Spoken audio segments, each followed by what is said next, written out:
ഓം നമോ ഭഗവതേ വാസുദേവായ. ധ്യാനശ്ലോകം. സാന്ദ്രാനന്ദാവബോധാത്മകമനുപമിതം കാലദേശാവധിഭ്യാം നിർമുക്തം നിത്യമുക്തം നിഗമശതസഹസ്രേണ നിർഭാസ്യമാനം അസ്പഷ്ടം ദൃഷ്ടമാത്രേ പുനരുരു പുരുഷാർത്ഥാത്മകം ബ്രഹ്മതത്വം തത്താവദ്ഭാതി സാക്ഷാത് ഗുരുഭവനപുരേ ഹന്തഭാഗ്യം ജനാനാം. മമ്രാണാം സന്നിധത്തെ സതതമപി പുരത്തൈരനഭ്യർത്ഥിതാനപി ഹസ്താൻ കാമാനജസ്രം വിതരസി പരമാനന്ദ സാന്ദ്രാം ഗതിം ച വിത്തം നിശേഷലഭ്യോ നിരവധിക ബലപാരിജാതോ ഹരേ ത്വം ക്ഷുദ്രം തം ചക്രവാടേതുമഭിലചതി വ്യക്തമർത്തി പ്രചോയം. സൂര്യസ്പർദ്ധി കിരീടമൂർധ്വതിലഗത് പ്രോദ്ഭാസി ഫാലാന്തരം കാരുണ്യാകുലനേത്രമാദ്രഹസിദോലാസം സുനാസാപുടം ഖണ്ഡോദ്യന്മകരാഭകുണ്ടലയുഗം കണ്ടോജ്വലത് കൗസ്തുഭം ത്വദ്രൂപം വനമാല്യകാരപടല ശ്രീവത്സദീപ്രം ഭജേ. കേയൂരാംഗതഗംഗനോത്തമമഹാരത്നാങ്കുലീയാങ്കിത ശ്രീമദ്ബാഹു ചതുഷ്ക സംഗതകഥാ സംകാരി പങ്കേരുകാം കാഞ്ചിത് കാഞ്ചന കാഞ്ചിലാഞ്ചിതല സത്പീതാംബരാംബിനി ആലംബേർമലാംബുദ തുതിപദം മുക്തിം തവാർപ്പിച്ചിതം.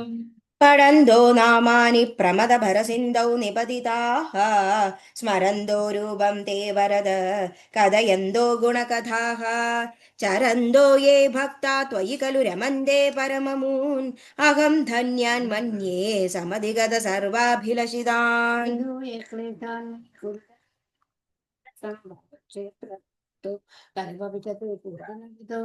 ഭവന്മുക്ത്യാലോകേ നയമേ പാദതുളസി പരിക്രാണീക്രാണം ശ്രവണമബ്ദേ ചാരുചരിതേ.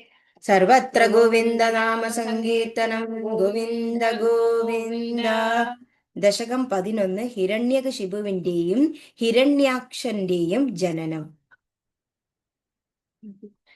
ക്രമേണ സർഗേ പരിവർദ്ധമാനേ കഥാപി ദിവ്യാസനദാദയസ്തേ ഭവദ്വിലോകായ വികുണ്ഠലോകം പ്രപേദിരേ മാരുതമന്ദിരേശ. മനോജ്ഞനെ ശ്രേയസ കാനനാത്തെ അനേകവാപീമണിമന്ദിരേ ച അനോപമം തം ഭവതോ നികേതം മുനീശ്വര പ്രാപുരതീതകശ്യാഹ. ഭവദ്ദിദൃക്ഷൂൻ ഭവനം വിവിക്ഷൂൻ ദ്വാസ്ഥൗ ജയസ്താൻ വിജയോപ്യരുന്ധാം തേഷാം ച ചിത്തേ പദമാപകോപക സർവം ഭവത് പ്രേരണയൈവ ഭൂമൻ. ലോകാനുചിതപ്രതിഷ്ഠ കഷ്ടാംശോദൈത്യഗതിം ഉപതേതം ഇതി പ്രസക്തോ ഭവദാശ്രയൗ തൗ പരിസ്തുതിർനോസ്തി ദിനേ മധുസ്താൻ.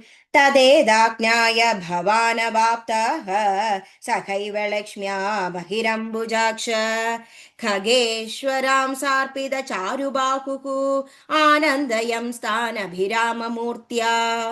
പ്രസാദഗർഭിസ്തുപദോ മുനീന്ദ്രാൻ അനന്യനാഥാവദപാസദൗ തൗ സംരംഭയോഗേന ഭവൈസ്ത്രിഭിർമാം ഉപേദമിത്യാതകൃപം ന്യകാദീൻ. त्वदीयभृत्या वद काश्यपात् तौ सुरारिवीरावुदितौ दितौ द्वौ सन्ध्यासमुत्पादन कष्टचेष्ट्रौ यमौ च लोकस्य यमाविवान्यौ. कशिबुक्किलेख परो हिरण्याशगिति प्रतीतः उभौ भवन्नादमशेषलोकं तुषानिरुन्तं निजवासनान्तौ.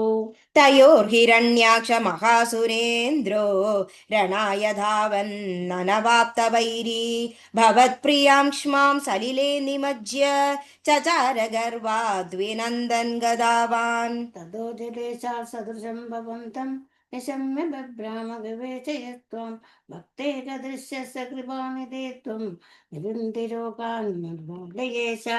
सर्वत्र गोविन्द नाम सङ्कीर्तनं गोविन्द गोविन्द. नारायण अखिल गुरो भगवन् नमस्ते.